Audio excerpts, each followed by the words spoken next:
Okay, we are live. Hi guys. Welcome to my channel. This is my first live video.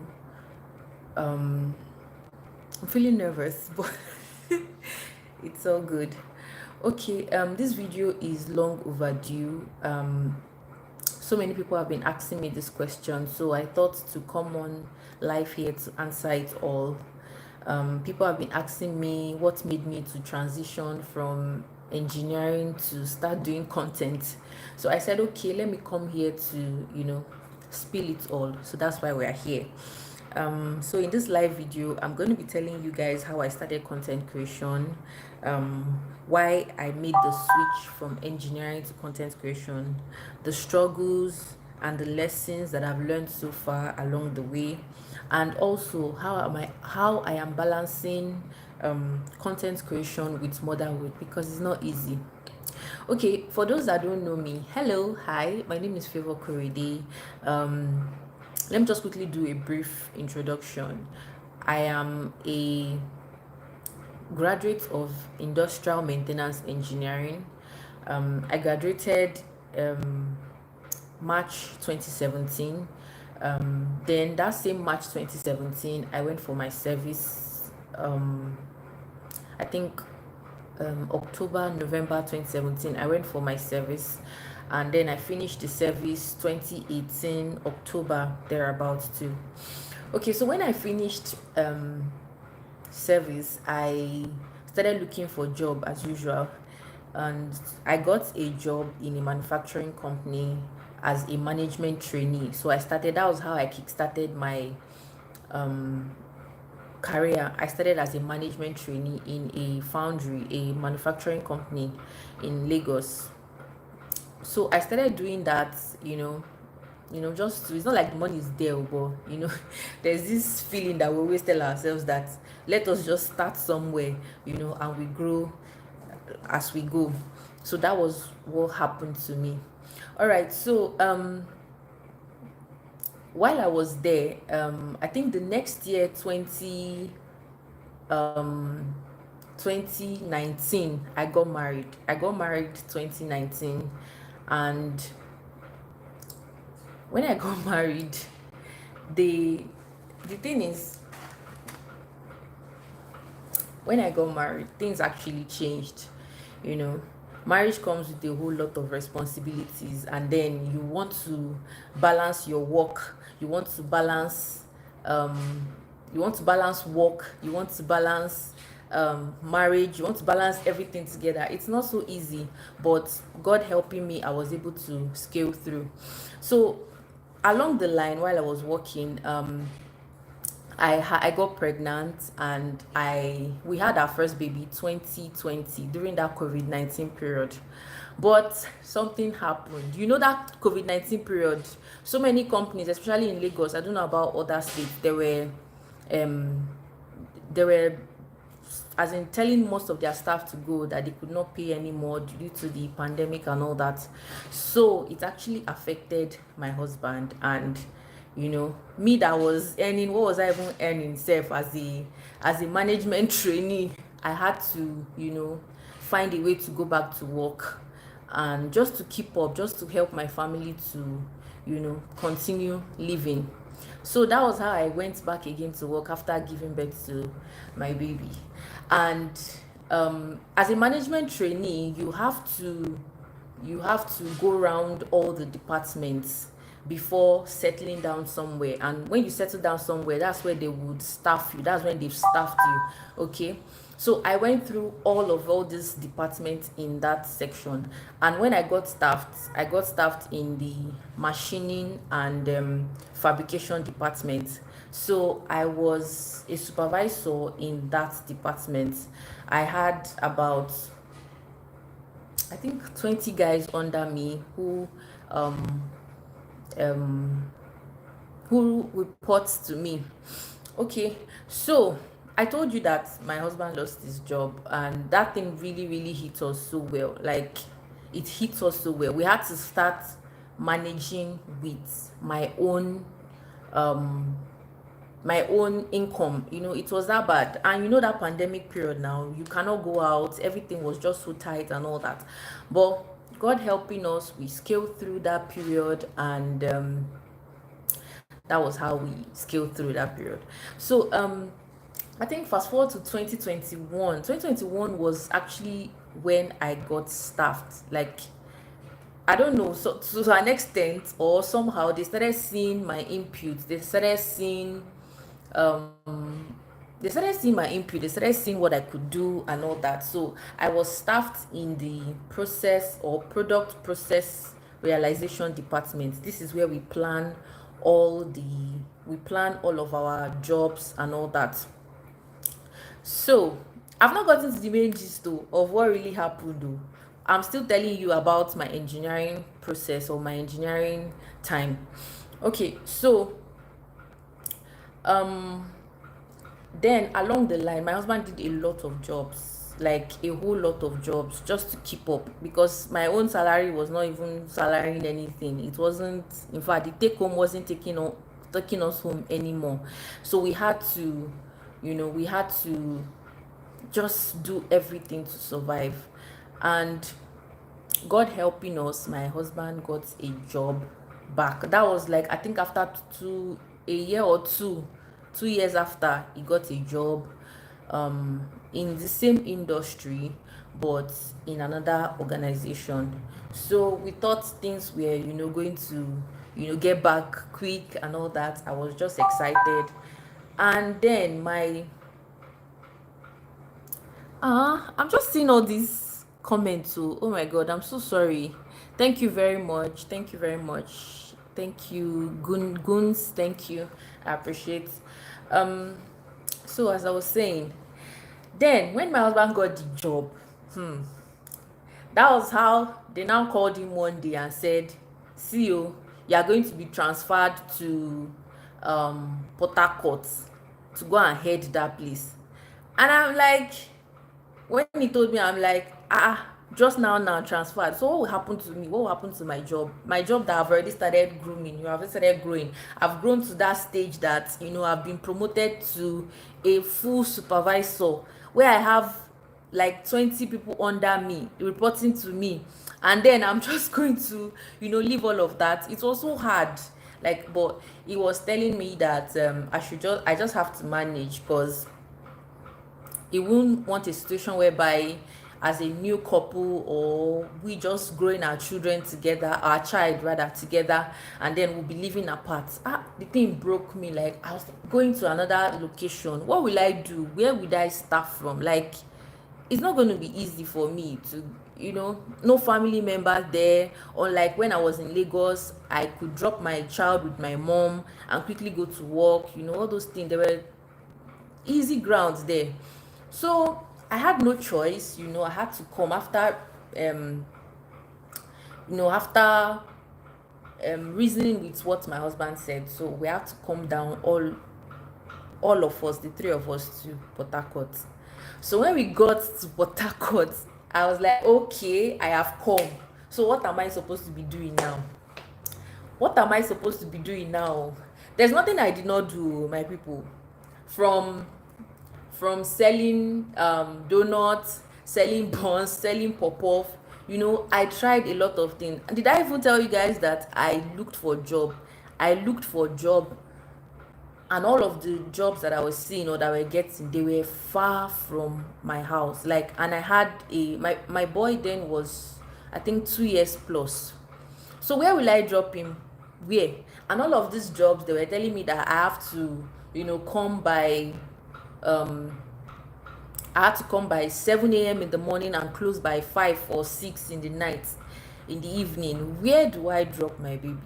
In fact, there was a time I got a remote job from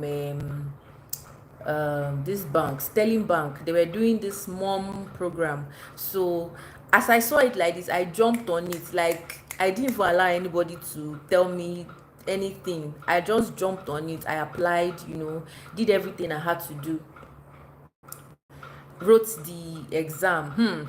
When I was writing the exam, oh my god, my laptop my laptop is not laptop, it's desktop, because it's only when there is light that it works.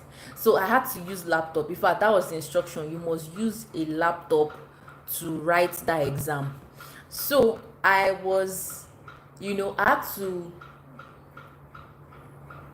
had to start praying. God, please let them. In fact, my back is paining me. Let me sit down on the chair. I had to start praying. Mama, you're awake. I had to start praying. God, let there be light, because my laptop would disappoint me. So that very day, God helping me, there was truly light. So I started doing the exam, and along the line, my laptop just, for no reason, it just went off. So I quickly rushed to the backyard to put on the gen. Before I could do all of that, come online again, the system had already logged me out. The system had logged me out and said that, time out and all, and I didn't even do anything. Oh my God. I actually answered some, but it wasn't I wasn't feeling the answers. No, not that I wasn't feeling the answers. I wasn't okay with the number that I answered. I just wanted to answer all so that I would get my full mark, you get. But because of my laptop issue, that was how I lose that job. They now sent me one regret message like that: we regret to tell you this, that we're not going on with your application again. So I started thinking, God, what will I do? What will I do with my life now? And I'm not somebody that likes to just sit down at home doing nothing, just whiling away time. I'm not somebody like that. I've always been engaged with doing something. You get. Even when I was before my NYSC, I had to learn how to make. I said before my NYSC, sorry, before NYSC, yes, I went to learn how to make shoes, because I just wanted to get engaged. I wanted to do something, so I went to learn how to make shoes from a guy. So I'm not somebody that just stays at home without doing anything. And when all my plans and everything, efforts were just going down, like, I was devastated. I didn't even know where to start from. There's nothing that did not come to my mind, from selling okrika. Okrika is all these clothes that they bring from abroad that they are not wearing again. They will not come and be selling it here for us in Nigeria. There's nothing I did not think of. I thought of selling okrika. I thought of doing this recharge card business. There's nothing I did not think of. What discouraged me from doing that okrika business was my husband. He told me that on our street we have about 5 of them that are selling okrika on these streets. It's not in, and they are not even selling. This Port Harcourt, we are in Igruta. This Port Harcourt, they have one market like that, Igruta market. People will prefer to go there to go and buy something, because it's cheaper there, you get, than to come to streets to come and buy from where it will be expensive. So people don't really do that. Mama, you are disturbing my life. Sorry, my daughter is awake. So I just had to let go and just let God. I just started praying, God, take control, take charge of everything, because right as at then, I don't know what to do again. All the jobs that I was getting, they were far from me. What do I do? How do I support my home? Sorry, please, my daughter is awake. Mama.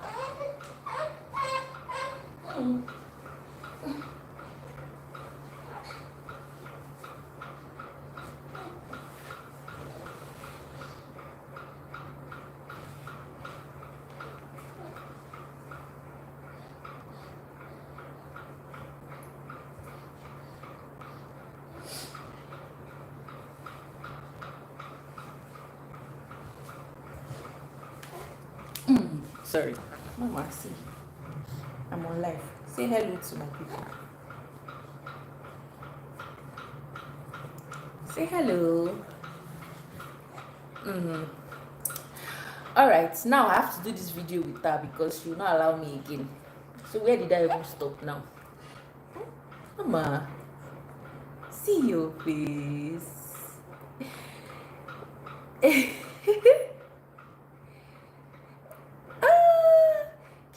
said, hello, baby. Say hi, Uncle Kingsley. All right, so as I was saying, um, then my sister reached out to me. I was like, sister, what are you doing with your life like this? You are not doing anything. You are just sitting at home. After everything, I told her that, see what I've done, see what I've tried to do, but nothing is working. What do I do? Then she now told me that, maybe you have a phone, why not start creating content? Why not start just doing stuffs like that? Like me wey no sabi face camera. I'm actually a camera shy person. How do I start doing all of this? Then people all over the world will be looking at me doing stuff like this. How do I even do it? She encouraged me that there's nothing there, people started from somewhere and all that and all that. I said, okay, no wahala, let me give it a shot. So that was how I started though. When I started, I was thinking it's going to be all rosy, people will just watch my video, bang bang bang bang. Then I've grown. I lie you, it didn't happen like that. So along the line, I got discouraged. In fact, I don't wake up one day versed, deleted everything, deleted all my videos. Like, what's all this one? After all the efforts in editing, in doing all of this, and nothing is coming out of it, and I just deleted everything. So now, then fast forward to this year. I said, what am I now going to do now? Will I just sit down like that? Then I decided to, somehow I picked interest in video editing. I don't know why I picked interest in it. I will see a video like this, I will just go to this editing app and just start adding, cropping, doing anything that I can do then. And I found out that I started loving it. I started enjoying editing, video editing. So I went online to learn free course on editing from Udemy, Allison, Coursera and the likes. So I was learning and I was enjoying it. Like, okay, this is actually interesting. So every video I want to do, any video, anything to edit so that I can just learn more. And that was how I learned editing on my own. Nobody taught me anything. Where did I even want to see the money to go and pay somebody to edit, to teach me editing? So I learned it all by myself. And then April came. In fact, I did some editing videos for people. There was this man, my neighbor, that said he wanted to propose to his girlfriend. So we went there. I just captured the whole moment, and I went back home. I did the editing. It came out very nice, and the man was like, so we have video editor in our compound, and I did not know. So say me, I'm not a video editor, I'm just learning. I just started learning, and said, no, this is beyond learning. And everybody that see my work and like, okay, wow, you are doing well.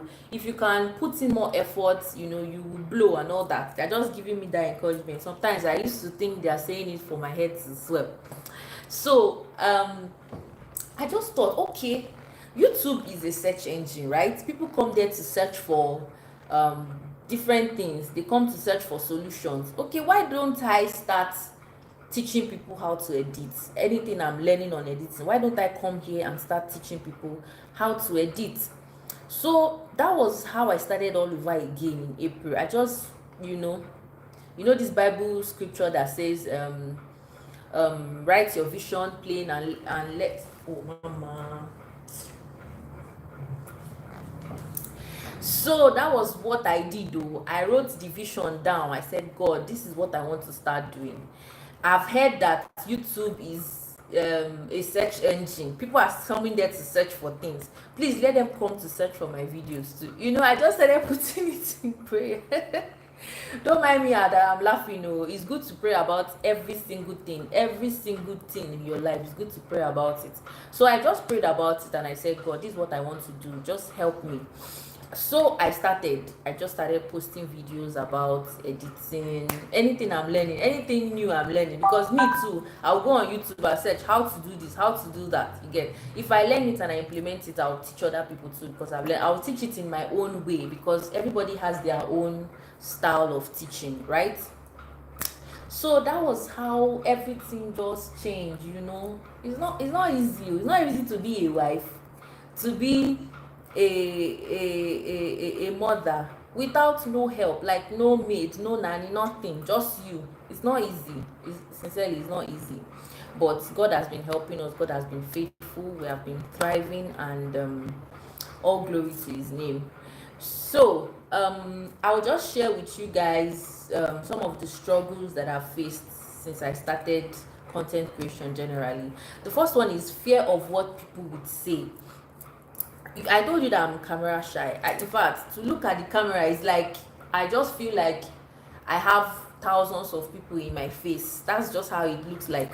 But I had to tell myself that, see, all these people that are blowing on YouTube, they started somewhere. All these people that are, on Facebook, everywhere, they started somewhere. So you better come off your shyness and do what you have to do. Another struggle I faced was comparing myself to others. In fact, I don't even know why I started comparing myself, because wetin I get, which experience do I have? I will come online, I will see that a YouTuber has 50k views, and then I'll go and check my own, I'll see 2 views, and I'll just get angry. Like, why am I getting angry? Why? How? They have fancy gadgets. What do I have? Just my phone. I don't even have lights. It's not that I bought lights. So why was I comparing myself? Another struggle was inconsistent posting due to life and mom duties. Before I'll finish all the mom duties that I have, when do I even have the time to start posting or even shoot a video? Another struggle was learning to edit on my own. I told you I learned this editing all by myself, right? So I was learning. In fact, it was a struggle, though, but I did not give up. I did not allow the struggle to just put me down. I just kept on learning. Then another struggle was low views and discouragement. When I don't see the kind of views I deserve, I just get discouraged. Let me even tell you guys, I did one fake advert for Bama. Like, I love Bama so much that you cannot buy me bread and don't buy me Bama. I will not eat it. That was how much I love Bama.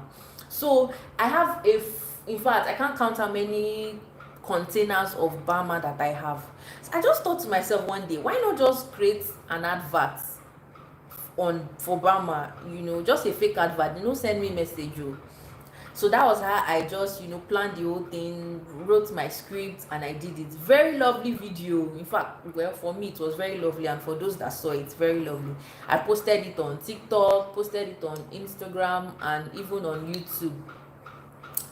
I went there 2 days, 3 days. If you I was like, wow, with all my efforts, with all the editing skills that I added to that video, nobody watched that video.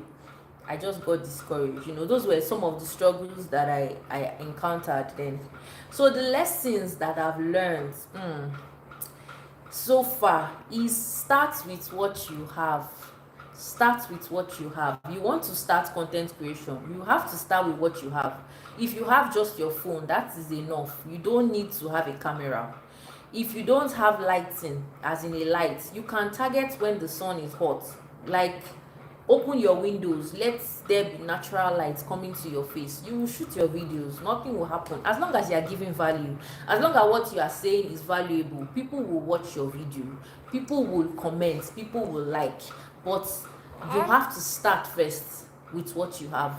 Okay, the next lesson I've learned is not to overthink anything. Just post. Don't think, will this video do well? Will people see it? Will people like it? What will people think? Don't think about all those things. There are some videos that don't do well instantly, but along the line you see that they just pick up because people have started searching for that kind of content. So don't overthink anything. Another lesson I've learned is that consistency over perfection. Consistency over perfection. You just have to be consistent on this street of YouTube. Like, if it's to be posting twice a week or once a week, it's fine, but just be consistent in your posting, in your uploading, and make sure that your videos are valuable. There's a video that I did and I talked about posting evergreen kind of videos. You cannot just come up here on YouTube and just post any kind of video and you expect people to watch it. For me, if I come on YouTube and I see something, I'll just swipe away. So the way I look at people's video, that's how I see that people look at my video. If you know my video pops up on your phone and you are looking at it and probably you don't get interested, you swipe away, right? So you have to create videos that are good, valuable, that people will get value from, and then be consistent at it. Then another one is, done is better than perfect. In fact, action speaks louder than words. Don't always, I will do it, I will do it, I will do it, I will do it like this, I will do it like this, but you're not doing anything, you're not taking any action. Nothing will happen. So until you do it, nothing will happen, right?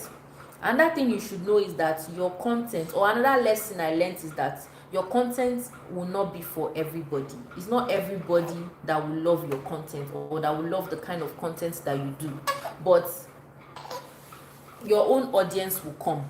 If you are consistent, your audience will come. People that will like the kind of content that